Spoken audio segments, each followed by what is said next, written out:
Good morning. So, what is time? Time is simply a construct of learning.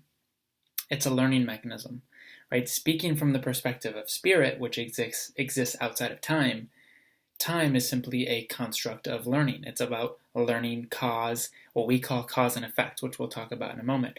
It's learning how everything is connected.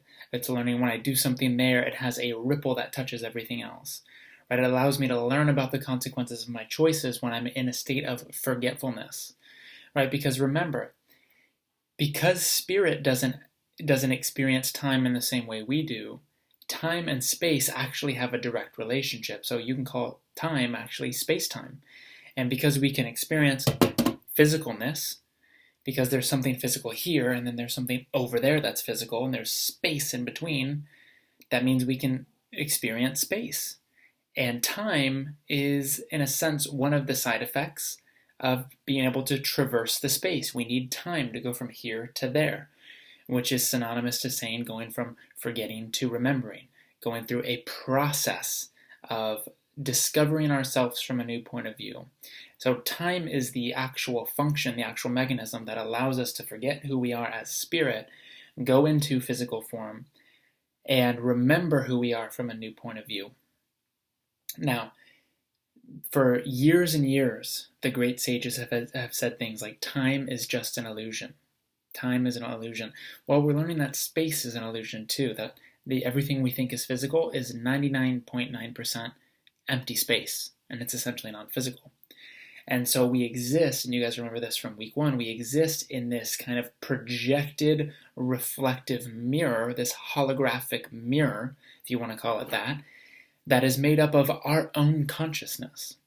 And so everything we do is, we're in a sense interacting with ourselves. I'm interacting with myself as this. I'm interacting myself through this screen, which is a reflection of my consciousness, to give myself space and time, to give myself an experience, because the spirit values the experience.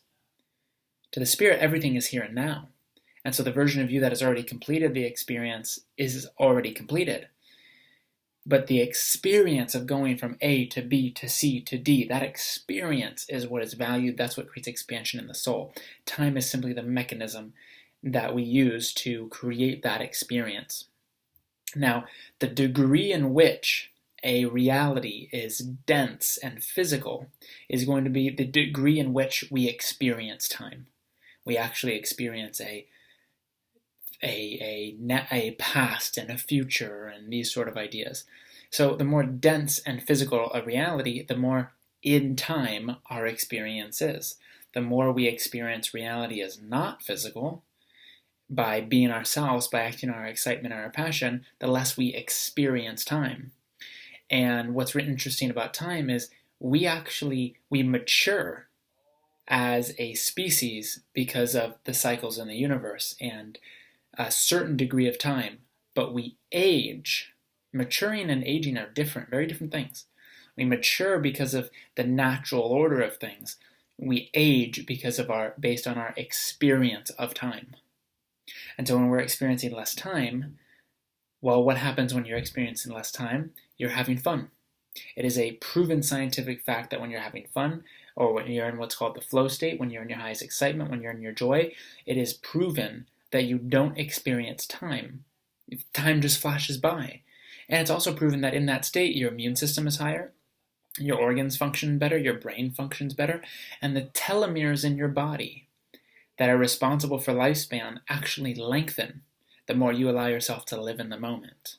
So living in the moment actually has a direct correlation with how you age. Now, even beyond that, since everything exists here and now, and time is just a construct of learning that everything is here and now, by forgetting it and then realizing and remembering that everything is here and now through the choices we make, through our interactions with things in the world, believing they're outside of us, believing they're over there, but they're not really over there, right? Believing that when you walk down the street, you're getting closer to your destination, when in reality, you're not going anywhere, that's getting closer to you. It's a way of learning about everything being here and now, everything being one thing. And so if everything is here and now, that must mean the past is in the now. That also must mean the future is in the now. This one component, this one variable that is not talked about in mainstream science, and science is trying to create and has been attempting to create the equation that explains everything. It was the same equation Einstein was after and many people are after. What is the one equation that explains the ever-existing and complex change in the universe? What is the organizing principle that explains it all? This is one of the principles that is being left out, the idea that everything is here and now, that a linear time-space reality actually isn't linear. In fact, if you take that line and you turn it into a circle, that is what time is more accurately represented by. Right? Imagine yourself in the center of the circle. Instead of saying my past is over here, just pick a random point on the circle. And you go, oh, well, I have a past here. Now, what is a past? It's a parallel coexisting now. And you're connecting to it through what you call a memory. But the memory is actually not a memory, in a sense. It's your consciousness connecting to a parallel existing now. Because if it truly was in the past, how could you connect to it now? How could you remember it now? Where are you having the memory? Now. And so in this circle, if you're in the center of the circle, imagine the center being here, and a circle, then you might be connecting an aspect of your consciousness to this version of a past, and then maybe to this version of the future. And they're not in a line. One's not before another. It's part of this sphere. It's part of the sphere of existence. In a 4D model, if you add an aspect of time, so a 2D model, that would look like a circle. In a 3D model, it would look like a sphere. In a 4D model, it would look like a spiral. Right? Fibonacci spiral, just like the spirals in nature, which is what is, I guess, a physical representation of the cycles and the seasons. The day cycle, the minute cycle, the hour cycle, everything is based on this cycle, this spiral. And so if you're connecting to a past in the now, that's because for some reason you're choosing to create and connect to that past in the now. Not because it's your past, because you're creating that past now. So the first fundamental thing to believe, or to understand, not even believe, but to know when it comes to time, is that you create the past in the now. A lot of us think we are the end result of every step that we've taken, every choice that we've made up until now. We are the result of every choice. We are the effect of all the choices, all the causes up into this moment. When in fact that couldn't be further from the truth. The truth is you are causing an effect in this moment based on the story you are telling about the choices you have made up into this moment. And if one of those stories is nothing in my past can affect me, that's 100% true for you. If one of those stories is I'm an irresponsible person, that's 100% true for you. And you will then create a past to reflect the story. The story doesn't reflect, you will create a past to then reflect the story. Right? The story doesn't necessarily reflect the past. So when you go, oh, I'm a successful person, and you decide that to be true, you then have to create what's called continuity, which is another way of saying making things make sense in a certain order, a certain chronological order, where you go, okay, if I'm a successful person, then how do I view my past through the lens of a successful person? And in that moment, when you start seeing your past differently, you're not just looking at a past from a different angle. You're connecting to an entirely new reality. That's how flexible the past is. That's how powerful you are. That's how malleable existence is, because it's a dynamically changing thing. Your past is not a stagnant thing. Your past changes as you change, just like your future does. So if you shift in the now, well, every change is a total change. Then everything shifts. You have a different past because you go, oh, if I'm an empowered person, I must need to make that make sense based on my past leading up to this moment. So how would an empowered person see this past? Oh, I was never abused. I was a witness to someone else's disconnection from love. And that actually empowers me to know that if I can experience that, I'm not afraid of anything. That's actually a different past. One, you experience being a victim, having a certain emotional response. One, you recall it, and you have a totally different experience of what you may think is the same thing, but it's actually completely different. this can get so extreme that you may have a past that you don't even know you used to have. Meaning there could be a version of you, and often there is a version of you, let's say when you were 12 years old, that had a past where you were bullied in school. And now this version of you, because the belief systems and your personality have shifted so much that you don't even remember ever having that traumatic past. And let's say that that experience was extremely traumatic for you. You don't even have the memory. There could be a version of you that was beaten as a child. That for you now, you go, oh, no, I was never beaten. Well, yeah, maybe this version of you, but there is, and by definition, because there are infinite parallel realities, infinite versions of you, there is a version of you that was beaten as a child. And that could have happened in this lifetime stream, and you could have shifted so much that you're now in a different timeline, not remembering you were ever in that timeline.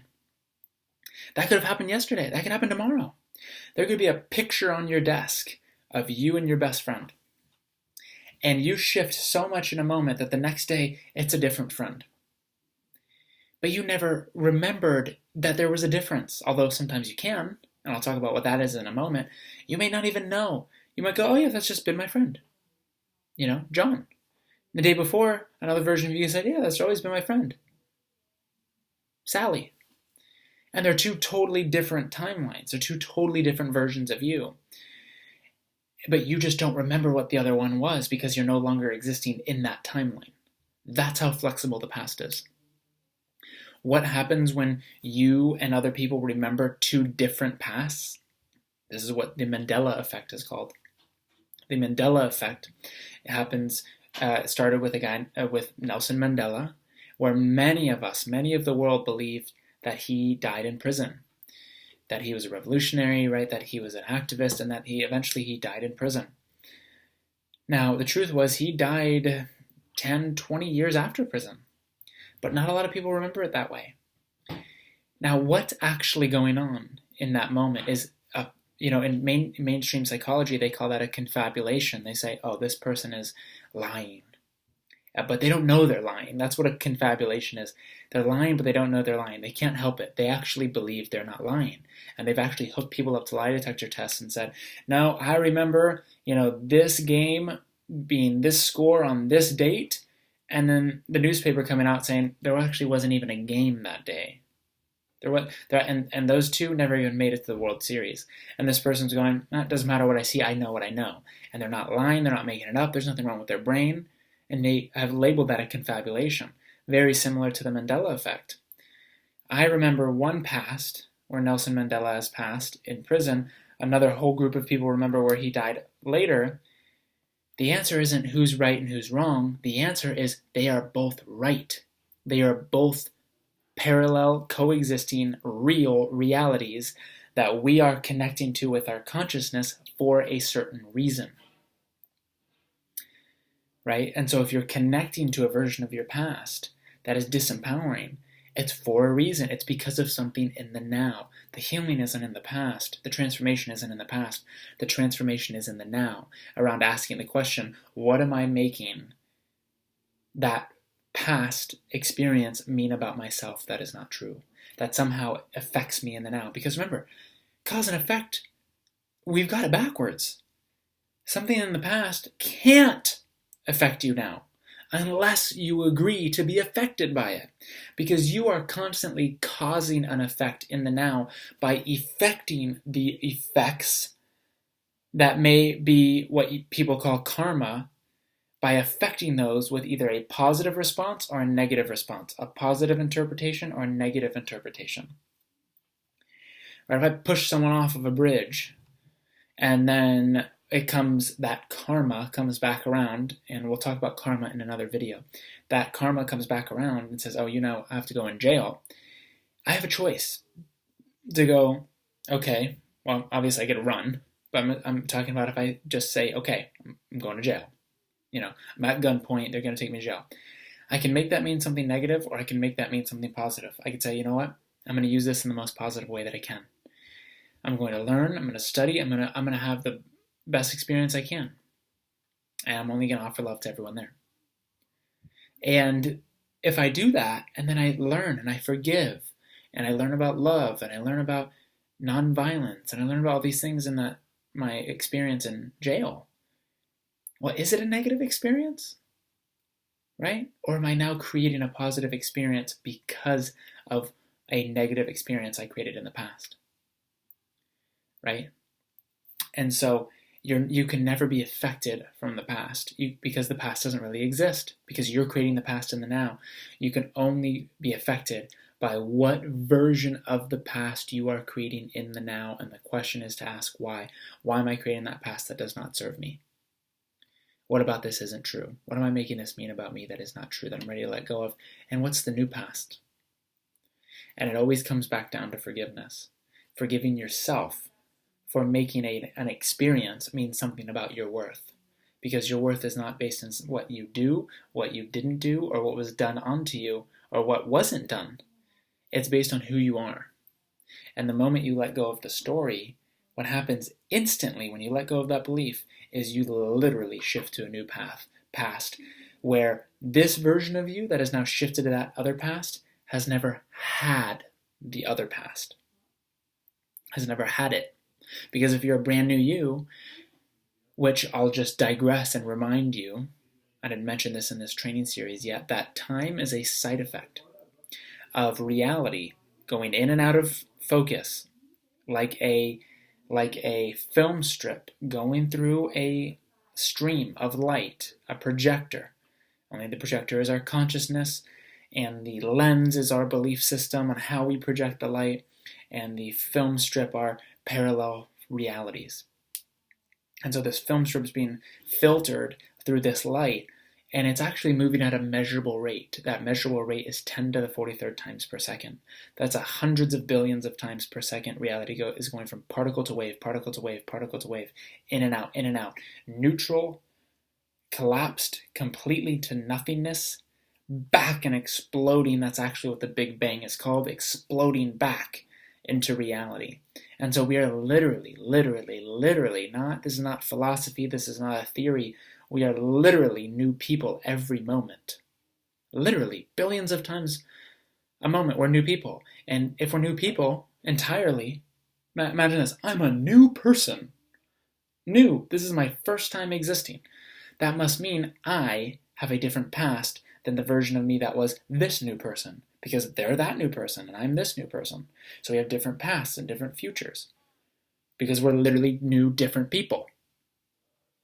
Same you, just different version. And so when you shift in the now and you become this new version of you, especially when you drop up, we're always becoming new versions of ourselves. We're always going in and out. We just make it seem like there's not a lot of change because we're choosing the same beliefs moment to moment. So if you're just looking in a mirror and you're going, well, I seem like the same person. Well, yeah, we had to create continuity so we can have an experience. We can't be flicking in and out of reality at this stage because it's not relevant for our evolution. Our evolution right now is based in integration, transformation, right? This is a transformational age. And so as we slow down, we get closer to what I call the divine constant, that 10 to the 43rd times per second. As we get closer to that divine constant, as we slow down, we actually witness things speed up because we can perceive the structure of existence itself, which is moving incredibly fast.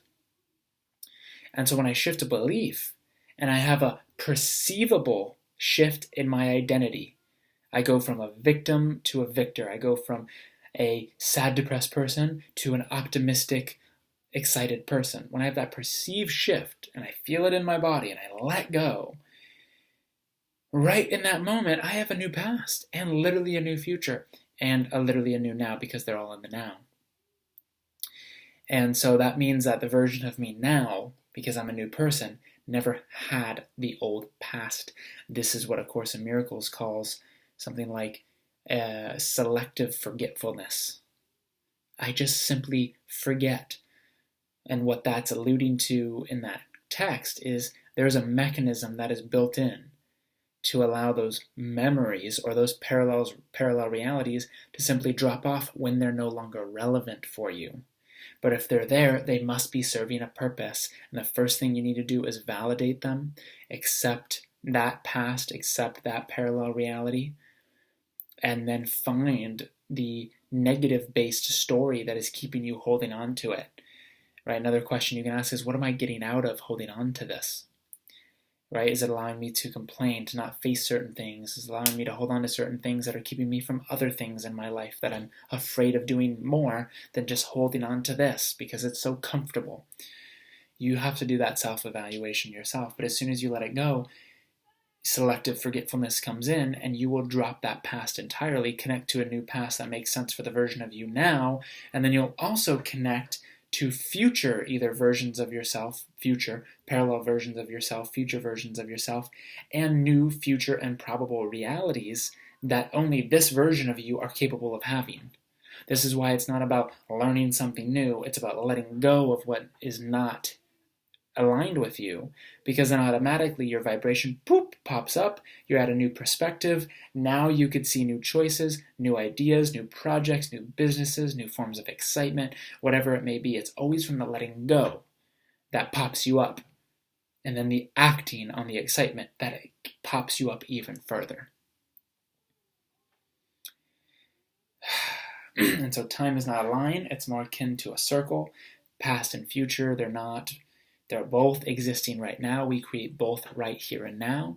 And so the best way to create our future is to be as loving and present in the now. Because when you just take a breath right now on this call, you just take a breath, you go,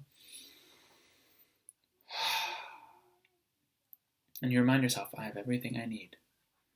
I have everything I need. Then you realize that there's an ant on me. Hi, Bugga. Go on. Then you realize how beautiful and how effortless this moment is, to just love yourself, to accept this moment, and to find joy in the moment, to find a state of grace and gratitude and appreciation. And if that's how you want your future to be, the only thing you need to do is choose it now. And whatever choice you make, come from that energy and choose the things of like energy, right? Of like excitement, of like joy. And that's the best way to create the future. It's not by going, oh, the future's out there. Because when you know the future's not out there, then you simply go, well, then I'll just become the future now. And that's what we're going to talk about in the next couple of days, how to anchor in this future version of yourself now. So thank you guys for watching, a little longer today. Enjoy this video, enjoy your meditation, and I will see you tomorrow.